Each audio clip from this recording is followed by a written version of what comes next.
Once upon a time, in a deep and shadowy forest, lived a family of foxes. They were an ordinary family, doing extraordinary things. You know, like stealing chickens, chasing rabbits, and howling at the moon. Now, in the whole wide forest, there was no other fox pack as loud and proud as this one. Their howls could shake the trees, and their angry snarls could scare the living daylight out of a mouse. One day, deep in the woods, a vixen gave birth to 3 healthy kits. The family was overjoyed. The father, the mother, and all the older kits were so excited to teach these little ones the ways of the wild. As the kits grew, it became clear that they had inherited their parents' powerful voices, all except the youngest kit, who was born mute. No matter how hard he tried, he simply couldn't make a sound. The poor little fox felt left out and misunderstood. He didn't have the strength of his bigger brothers or the speed of his sisters, and his inability to communicate made him feel lonely and sad. All the kits would gather in a circle every evening, howling at the top of their lungs, mimicking their parents, and the little mute fox would sit outside the circle, watching and waiting for his turn to be included, to be accepted. One day, the mute fox was hopping around on a fallen log, when his brothers and sisters came bounding over to him. "Hey, why don't you ever play with us?" asked one of his sisters. "It's no fun playing with a little mute like you," said another. The little fox felt tears prickling his eyes, but he blinked them away. He didn't want his siblings to see how upset he was. So instead, he pretended to be brave. "I don't need you," he said, his voice a hoarse whisper.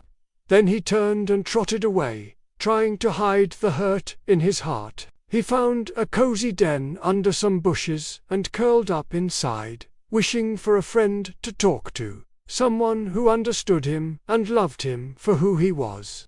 Meanwhile, the other kits were out causing trouble. They had stolen a plump chicken from a nearby farm, and were trying to carry it back to their den, when a fierce Doberman barked and charged towards them. "Run!" screamed one of the kits. "It's a dog!" And they all scattered in different directions. The Doberman wasn't fast enough to catch any of the foxes, but he kept nipping at their heels, biting their tails, and making them drop the chicken. Enraged and desperate, the kits began to fight back, hissing and scratching at the dog. But there were too many of them, and the dog kept coming. And then they remembered their little brother. He was small and quiet, and maybe if the dog got distracted, one of them could sneak away with the food. But just as they were about to make a plan, the mute fox appeared, standing bravely in front of the dog.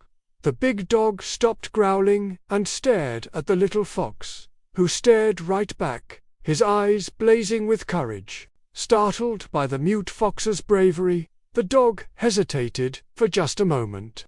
And in that moment, one of the kits darted forward and snatched the chicken. Together, they ran as fast as they could, dodging the dog's snapping jaws, until they reached their den. Panting and out of breath, the kits huddled together, their hearts pounding. Then they looked at their mute brother, who had followed them, his fur ruffled and his eyes shining with pride. Finally, they understood that being different wasn't a bad thing.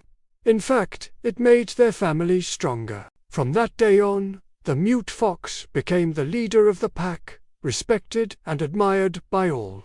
He taught his family that sometimes the quietest among us are the bravest, and that different isn't just okay, it's wonderful. So, the next time you think being different is a bad thing, remember the story of the fox who couldn't howl, but whose silence spoke volumes. If you like this story, click the like button and subscribe to watch more stories, and do not forget to share the link with your family and friends.